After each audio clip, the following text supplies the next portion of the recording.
Começa agora mais um programa Crescendo em Cristo, série de estudos bíblicos produzida por pastores colaboradores da Rádio CPT. Olá, esse é o programa Crescendo em Cristo e hoje nós continuamos com o estudo de Gênesis, chegando ao capítulo 3, um capítulo muito especial, porque nos conta a queda em pecado do ser humano. Então, uma das coisas que nos chama a atenção quando nós lemos esse capítulo é talvez nos perguntar o que é essa figura da serpente, né? Uma serpente falando, será que isso não seria uma fábula? E é importante que a gente diga que não, que a gente se posicione e que no estudo de hoje a gente vai ver por quê, que é importante que a gente creia que essa história não é uma fábula, por mais que pareça, né? Como, por exemplo, uma serpente oferecendo um fruto que o ser humano não podia comer e conversando com o ser humano. É importante que a gente saiba que a gente não tem todas as informações sobre esse texto e sobre todos os outros, sobre o que aconteceu aqui nesse texto narrado no capítulo 3 de Gênesis. No entanto, é importante que também a gente saiba que nós temos todas as informações suficientes. Não faltam informações para que nós possamos saber quem nós somos, que nós somos amados por Deus e que esse Deus providenciou uma salvação para nós. Algumas das informações que nós temos são, por exemplo, encontradas em Apocalipse, no capítulo 12, no capítulo 20, que vai falar e vai usar uma outra imagem, que é a imagem do dragão, e vai dizer que esse dragão do Apocalipse era a antiga serpente, diabo, Satanás. Por isso nós sabemos que essa serpente não é uma simples serpente, mas é o próprio diabo. Nós vamos ver que a estratégia do diabo aqui foi plantar dúvida a respeito da vontade de Deus e sobre as consequências da desobediência a Deus, questionando que de fato o ser humano morreria se comesse do fruto que Deus proibiu que ele comesse. Depois, o diabo afirma que aquilo que Deus havia dito não era verdade e que a ordem de Deus não visava o bem do ser humano, mas visava o bem do próprio Deus e talvez até o mal do ser humano. E por isso, o ser humano cometeu um pecado, né? O primeiro pecado, que é justamente a pior tragédia da história da humanidade, que foi a queda em pecado, né? O diabo fez a pior tragédia da história da humanidade parecer uma boa ideia, dizendo que os olhos do ser humano se abririam e eles seriam como Deus, conhecedores do bem e do mal. Veja que não existe coisa ruim que não possa ser transformada em uma boa ideia, com um bom discurso. Por isso, quando algo lhe parecer bom, cuidado, nós podemos estar diante da mesma armadilha que estava aqui diante de Eva. É importante que a gente veja que o texto diz que eles seriam, então, depois da queda, conhecedores do bem e do mal. E uma das coisas que é importante que a gente se pergunte é o que eles conheciam até então. O ser humano só conhecia o bem. E se o diabo vendesse a ideia propondo que o ser humano conhecesse o mal, seria fácil recusar, não é? Mas ele disfarça essa péssima ideia, descrevendo essa ideia como ter os olhos abertos, ser como Deus, conhecedor de tudo aquilo que é possível conhecer. Então eles desobedecem e os olhos deles se abrem, de fato, mas se abriram para o mal, porque já estavam abertos para o bem. Essa era uma ideia que pareceu boa, mas na realidade era uma ideia muito infeliz. Não seria muito melhor conhecer só o bem? Pois bem, é importante também que a gente reflita sobre o fruto, né? Era um fruto que Deus havia proibido o ser humano de comer. No entanto, o texto não fala que era uma maçã, né? E não tem qualquer conotação sexual o texto, né? Era um fruto que havia sido proibido, né, do ser humano comer. E era um fruto que é descrito no texto como um fruto agradável aos olhos, dava vontade de comer. Eva foi enganada pelo diabo, ela foi convencida de que essa seria uma boa ideia e de que seria bom ter entendimento. E Adão peca junto, por isso os dois são culpados. No entanto, desobedecer a Deus nunca é uma boa ideia. É importante que a gente também pare um pouco aqui e reflita a respeito do quanto os nossos olhos, na verdade, não são confiáveis. Isso vale para os nossos sentimentos e para os nossos sentidos. Não podemos confiar cegamente neles, porque eles nos enganam muitas vezes. Nossos sentimentos, nossos sentidos e nossos olhos. Apenas Deus é 100% confiável.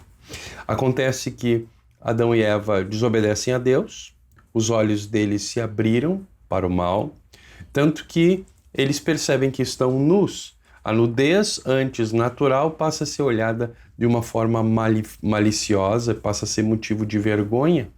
Tanto que a primeira coisa que eles fazem é se cobrir. Então, Deus interage com eles e eles fogem de Deus. Eles se escondem de Deus, como se isso fosse possível, né? Se escondem daquele de quem ninguém pode se esconder e de quem ninguém pode esconder o que quer que seja. Né? Então, Deus permite que eles se escondam e Deus os chama. Né? Deus pergunta para o Adão: Adão, onde é que você está? E essa pergunta é uma pergunta muito mais ampla do que parece num primeiro momento.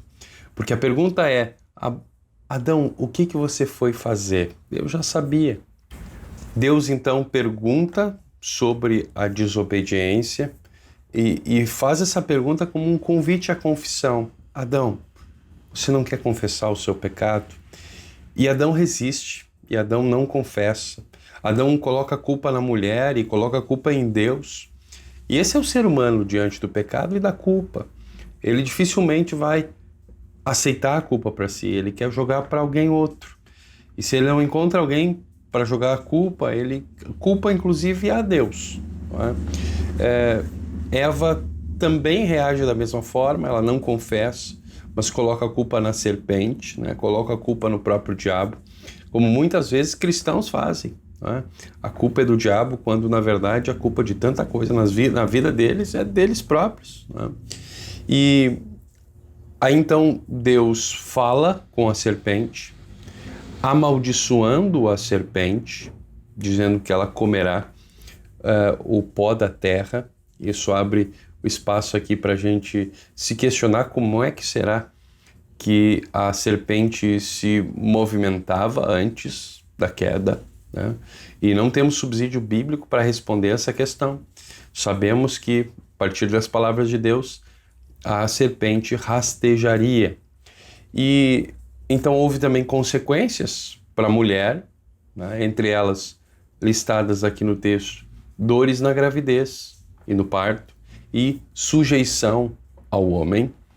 Temos consequências também aqui descritas como consequências que alcançariam a criação, né? Maldita é a terra, né? A terra vai produzir ervas daninhas, vai produzir coisas que não são úteis e que vão atrapalhar até aqui a produção daquilo que é útil, daquilo que é para o consumo da criação.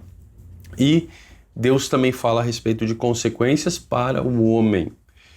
Um trabalho em fadiga, né? Em que o trabalho vai ser agora enfadonho, vai ser pesado, né? O pão vai ter que ser ganho com o suor do rosto, né? O trabalho que antes já existia, né? Mas ela era prazeroso, passa a ser agora algo que dá canseira, né? Traz preocupação, traz coisas ruins. E finalmente Deus relata que haveria consequências para a humanidade, a morte, voltar ao pó da terra. Aquilo que acontece muito rápido, por exemplo, quando existe uma cerimônia de cremação. E como resolver tudo isso? Agora o ser humano, que não era pecador, que foi criado perfeito por Deus, se torna pecador. Adão e Eva eram assim. Eram perfeitos e se tornaram pecadores porque pecaram. A partir de Adão e Eva, não é mais assim. Não nascemos perfeitos e sem pecado. Herdamos o pecado dos nossos pais. Então, nós pecamos porque somos pecadores. O pecado é uma consequência do ato de pecar. em nós. Né? Em Adão e Eva, não. Eles se tornaram pecadores porque pecaram. Então, como resolver isso? Como resolver o fato de Adão e Eva terem se tornado pecadores e terem tornado a humanidade toda pecadora?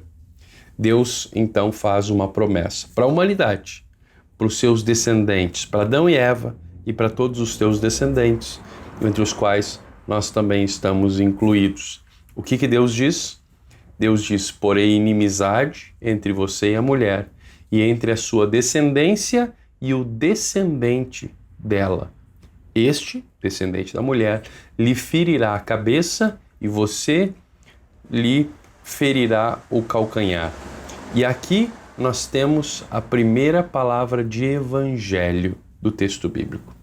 O primeiro anúncio de perdão e de graça de Deus e de salvação. A primeira promessa de um Salvador, aqui descrito como um descendente da mulher, um descendente de Eva, um descendente da humanidade. Virá um descendente da mulher, um filho, um neto, um bisneto, mas vai ser um ser humano. E esse ser humano vai trazer salvação para a humanidade. Ele daria fim às consequências da desobediência, por meio da sua vitória sobre o diabo. Essa vitória seria obtida por meio do ferimento do descendente. O tempo passa e essa promessa vai sendo renovada ao longo do Antigo Testamento. Deus foi adicionando mais informações a essa promessa, a essa primeira promessa do Salvador. O descendente da mulher foi chamado de o Messias, o ungido ou o Salvador. E Deus então envia o descendente da mulher. Jesus é o descendente da mulher que pisou na cabeça da serpente, lá na cruz. A maneira que Gênesis 3 descreve a obra de Cristo é dizendo que ele será ferido e pisará na cabeça da serpente. E assim, Jesus, o descendente da mulher, conquistou a salvação de toda a humanidade. Aqui é importante parar e destacar a importância da fé nas promessas de Deus. Promessas como essa aqui, em Gênesis capítulo 3, versículo 15. É a fé nas promessas de Deus que nos salva. Não é simplesmente acreditar que Deus é criador, ou que Deus existe, não é? Ou que o Espírito Santo pode me dar um dom de profetizar, ou o dom de curar quem quer que seja.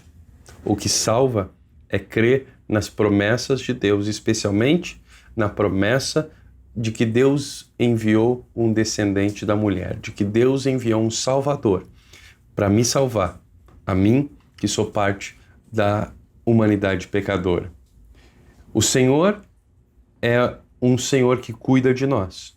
Deus é um Deus que, depois que Adão e Eva pecam, providencia salvação, perdão para esse pecado, mas providencia também as roupas, para que eles possam agora lidar com as consequências do seu pecado.